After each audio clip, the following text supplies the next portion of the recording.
السلام عليكم، مرحبا بكم معنا فيديو جديد. في هذا الفيديو غادي نتعرفوا على دلالات افرازات الثدي الصفراء. على شنو كدل؟ واش بالضروره كدل على الالتهاب او لا على السرطان او لا على مرض؟ فهاد الشيء كامل غادي نتعرفوا عليه في هذا الفيديو.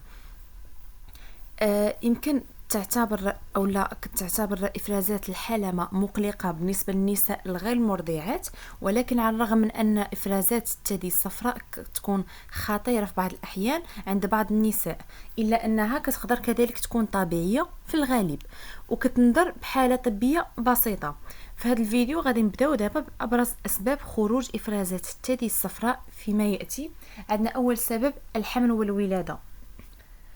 يمكن تكون إفرازات الحلمة طبيعية أثناء الحمل نتيجة تهيئة الثدي لإفراز الحليب، بحيث كيحدث لنا أول إفراز من الغدة الثديية بعد الولادة، وكيظهر عادة لزجا وكيكون عنده لون أصفر فاتح وكيتحول إلى مزيج أكثر سمكا وكيميل اللون ديالو إلى الأبيض الحليبي فيما بعد. ثانيا عندنا سبب كذلك اللي هو السرطان الثدي. عندنا بعض الحالات اللي يمكن يكون فيها إفرازات الثدي الصفراء أحد أعراض سرطان الثدي، بحيث كيزداد صحة هذا الاحتمال في حال إذا كانت إفرازات الحلمة مصحوبة بكتلة أو تورم داخل الثدي أو شكل غير طبيعي للثدي. تعتبر سرطان قناة الثدي أحد أشكال سرطان الثدي اللي يمكن لها تسبب إفرازات الثدي الصفراء، وكيتطور هذا السرطان عادة داخل قنوات الثدي الواقعة تحت الحلمة. كذلك يمكن يكون مرض باجيت ديزيز، هو نوع آخر نادر من سرطان الثدي اللي كيتسبب في إفرازات الحلمة، بحيث كيتطور لنا الورم في قنوات الثدي وكينتقل إلى الحلمة. كذلك يقدر يتسبب لنا مرض باجيت كيف ما قلت لكم في نزيف الحلمة، وبالتالي تغير في شكل الجلد المحيط بالحلمة، وعادة كيحدث لنا داء باجيت مع نوع آخر من سرطان الثدي. كذلك عندنا سبب آخر لإفرازات الثدي الصفراء اللي هو تهيج الثدي، وهو سبب عادي بحيث كتنتج لنا تهيجات الثدي من عدة أسباب اللي كتمثل لنا فيما يلي. أولا الملابس، حمالات الصدر، بحيث كاين بالعديد من انواع الاقمشه اللي كتهيج لنا البشره ومنها الثدي والحلمه، وهذا الشيء اللي كيخلي لنا داك الافرازات الصفراء يعني طبيعي. ثانيا التحفيز الزائد اثناء الجماع. ثالثا الصدمه، وكتعني تعرض الثدي لاصابه عنيفه بالتالي كتضغط عليه بشكل كبير.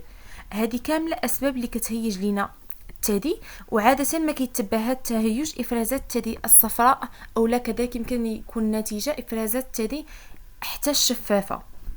كذلك عندنا سبب آخر اللي هو تناول بعض أنواع الأدوية، بحيث يمكن تسبب لنا بعض أنواع الأدوية ارتفاع مستويات هرمون الحليب بحال برولاكتان بشكل غير طبيعي، مما كيزيد أنه فرصة للإصابة بإفرازات الثدي الصفراء أو البيضاء.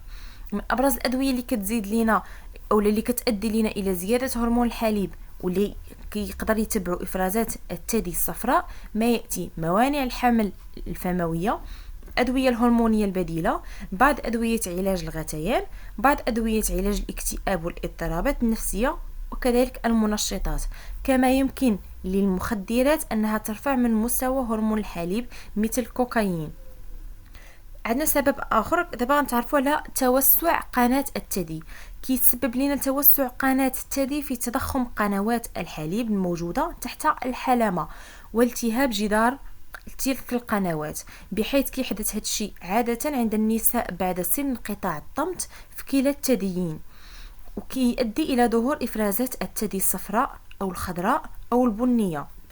كذلك عندنا التهاب الثدي، بحيث تقدر تدلنا افرازات الثدي الصفراء على وجود عدوى ادت الى التهاب الثدي، مما اخرج منه تلك الافرازات على شكل صديد.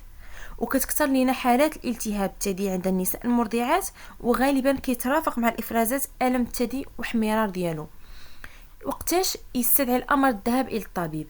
نادرا ما كتعتبر افرازات الثدي اشاره على الاصابه بسرطان الثدي، ولكنها بعض المرات كتندل لنا غير بمشكلات صحيه اللي كتستوجب لنا العلاج. كيفضل الذهاب الى الطبيب في الحالات الاتيه: عدم اختفاء افرازات الثدي الصفراء من تلقاء نفسها خلال فترات الحيض، افرازات الثدي الصفراء كتحدث في ثدي واحد فقط، اولا فاش كيكون عندنا ظهور افرازات الثدي الصفراء بعد سن انقطاع الطمث. هادو هما الحالات الثلاث اللي يمكن لكم فيها تزوروا الطبيب. الى عجبكم الفيديو ما تنساوش دعمونا بلايك وسبسكرايب.